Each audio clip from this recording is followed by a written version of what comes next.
Assalamualaikum warahmatullahi wabarakatuh. Kami dari kelompok 3 yang beranggotakan saya Dewi Setianingsih, kemudian ada beberapa rekan saya yaitu Siti Nurhalimatus Sa'diyah, Joko Setiawan, Dery Asmarasari, Akrim Hadianto, Eka Ayu Setiawati, Arifah Afiani, dan Vina Rodlotun Nafisa akan mempresentasikan mengenai mengembangkan dan meningkatkan kreativitas. Pertama kali kita akan membahas mengenai penelitian yang dilaksanakan oleh Sidney J. Parnes pada Yayasan Pendidikan Kreatif, di mana dalam penelitian tersebut telah menunjukkan hal-hal sebagai berikut. Yang pertama, imajinasi kreatif dapat dengan hati-hati dikembangkan. Yang kedua, cara-cara pemecahan masalah yang kreatif dapat meningkatkan keterampilan siswa yang intelijensinya rata-rata untuk membuahkan ide-ide yang baik. Kriteria kualitas berada pada keunikan dan kegunaan. Kemudian yang ketiga, cara pemberian instruksi yang sistematik dalam menerapkan imajinasi dapat menghasilkan perolehan yang penting dalam ciri-ciri kepribadian seperti kepercayaan, inisiatif, dan potensi kepemimpinan. Kemudian meningkatkan ciri-ciri kreatif. Aturan yang sangat penting untuk pemikiran kreatif itu ada dua, yaitu yang pertama untuk menangguhkan pertimbangan, yang kedua menghasilkan kreativitas ide yang besar. Kemudian mengenai ciri-ciri kreativitas yang paling penting yaitu ada 4. Yang pertama, kemampuan menguji asumsi atau sensitivitas problem, yang kedua kelancaran, yang ketiga keluasan, dan yang keempat keaslian. Kemudian selanjutnya yaitu latihan-latihan yang dibutuhkan untuk mengembangkan pikiran kita. Terdapat beberapa latihan yaitu yang pertama problem latihan sensitivitas. Ini biasa digunakan dalam ilmu ekonomi seperti problem transportasi, model PRT atau CPM atau EOG. Kemudian yang kedua, latihan kelancaran. Agar menjadi lancar, biarkan pikiran bergerak bebas dan tuliskan ide-ide apa saja yang timbul. Kemudian yang ketiga, latihan fleksibilitas. Untuk meningkatkan fleksibilitas, cobalah bahasa-bahasa pemecahan masalah. Teknik untuk memperbaiki fleksibilitas adalah memecahkan problem menjadi beberapa bidang, bagian-bagian, operasi-operasi, fungsi-fungsi, tujuan-tujuan, dan seterusnya, serta mencoba membangkitkan sebanyak mungkin ide untuk masing-masing. Kemudian yang keempat, latihan keaslian.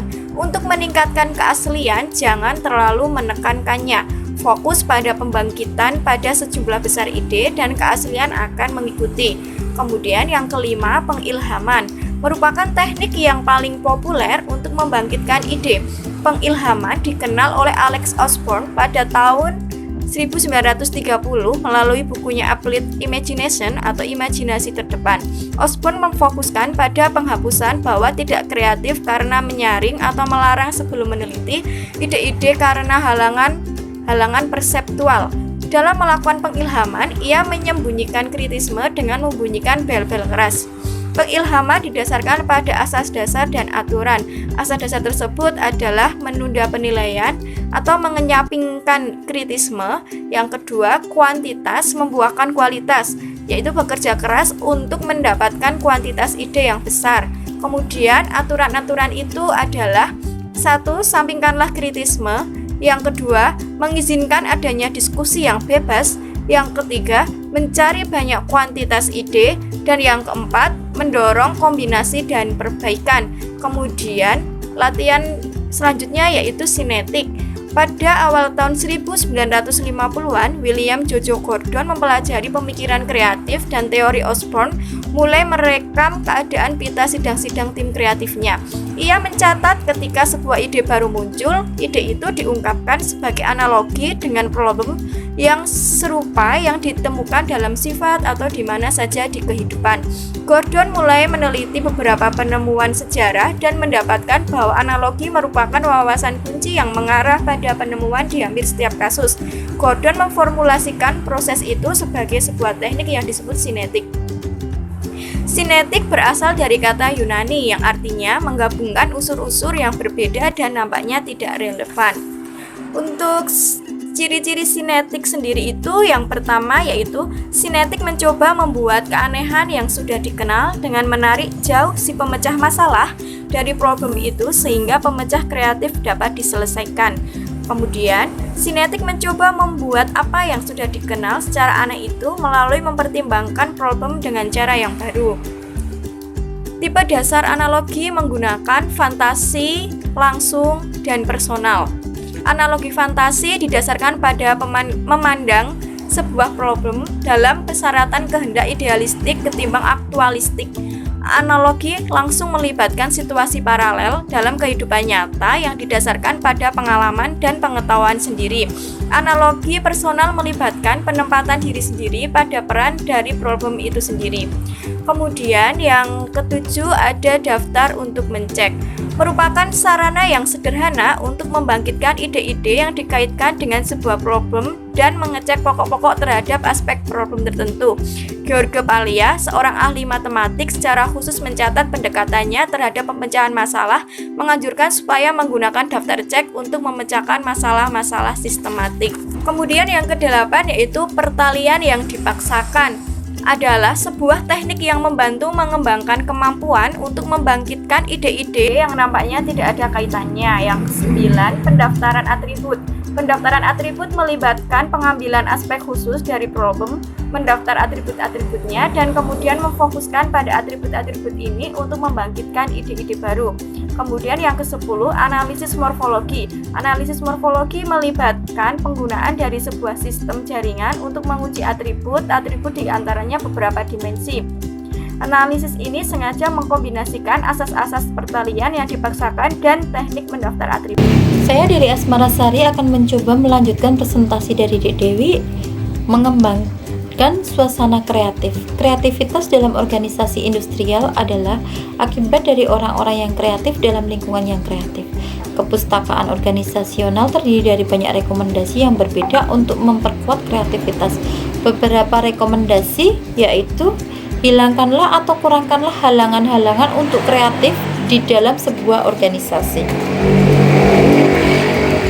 Orang kreatif harus membebaskan diri dari tugas rutin dan pengulangan administratif. Yang kedua, cocokkanlah pekerjaan-pekerjaan dengan kemampuan kreatif individu. Yaitu beberapa orang yang dapat bekerja dengan baik apabila bekerja sendiri atau yang lain dapat bekerja dengan baik dalam kelompok. Sedangkan yang ketiga, mentoleransi kegagalan dan menetapkan arah.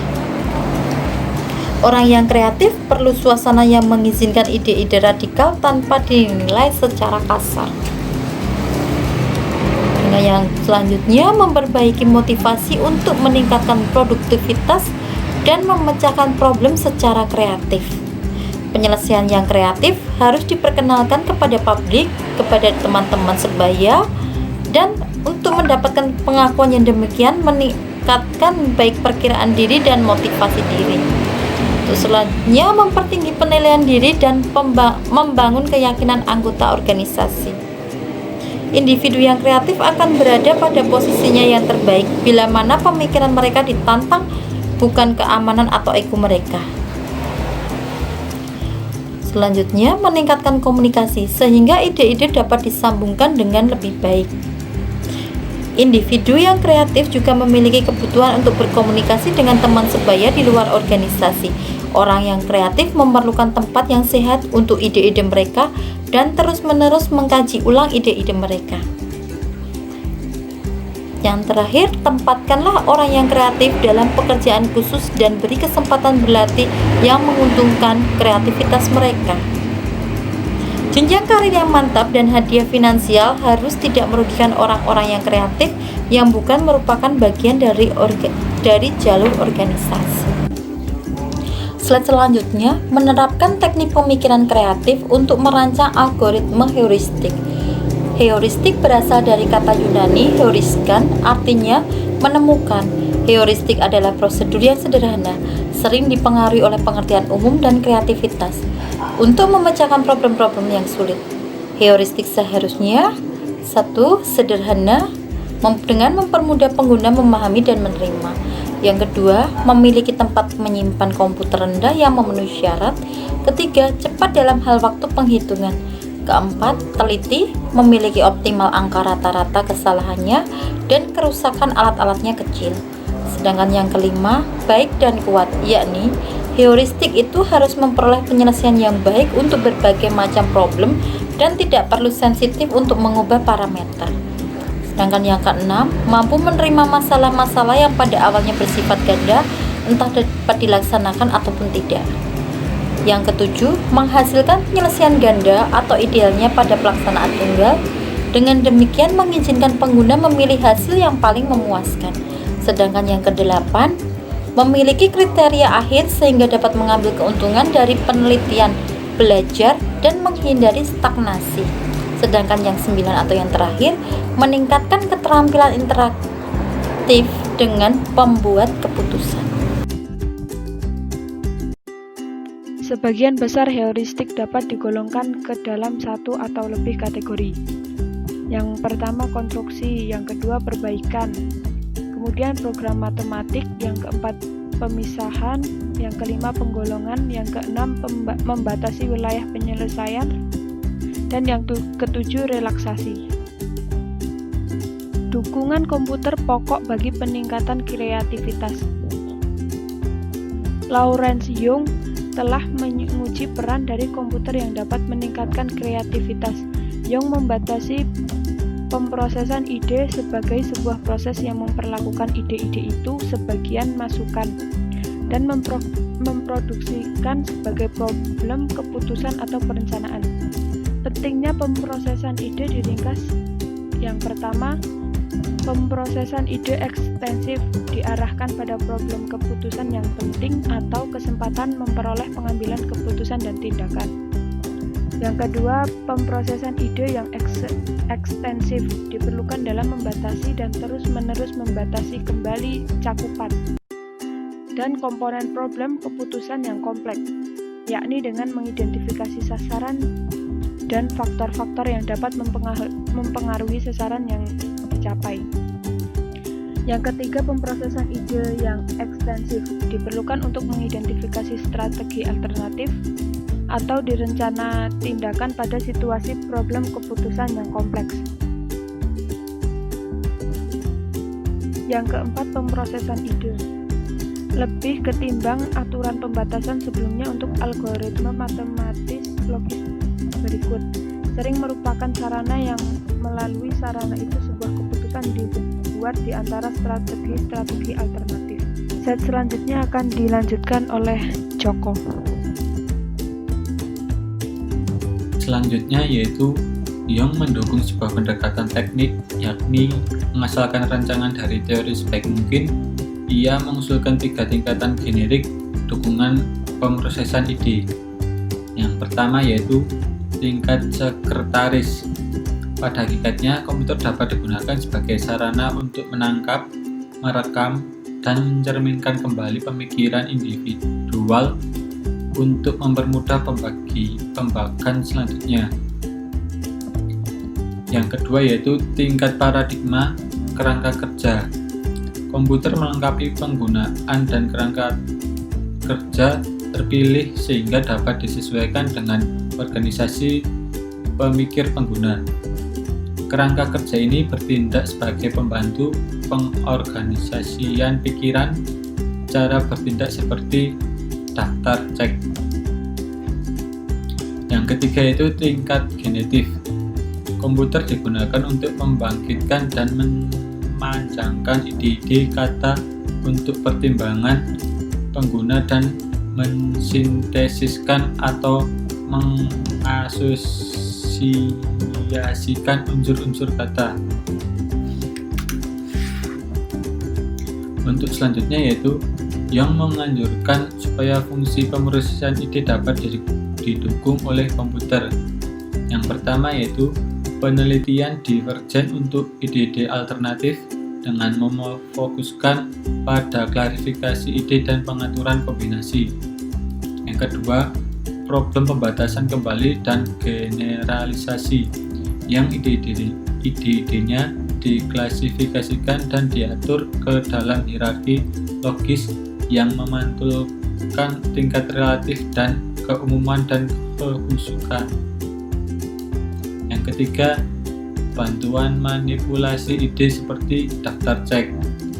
Dan yang keempat itu asosiasi metaforis seperti pada konteks sinetik. Dan yang terakhir yaitu bangunan dan analisis skenario yang peristiwa kuncinya atau unsur-unsur situasional diringkas, disimpan, didapatkan kembali, dan dikomunikasikan pada rangkai sejarah. Demikian presentasi dari kelompok kami. Apabila ada saran atau tanggapan atau pertanyaan, nanti bisa didiskusikan di WA Group. Sekian dari saya. Wassalamualaikum warahmatullahi wabarakatuh.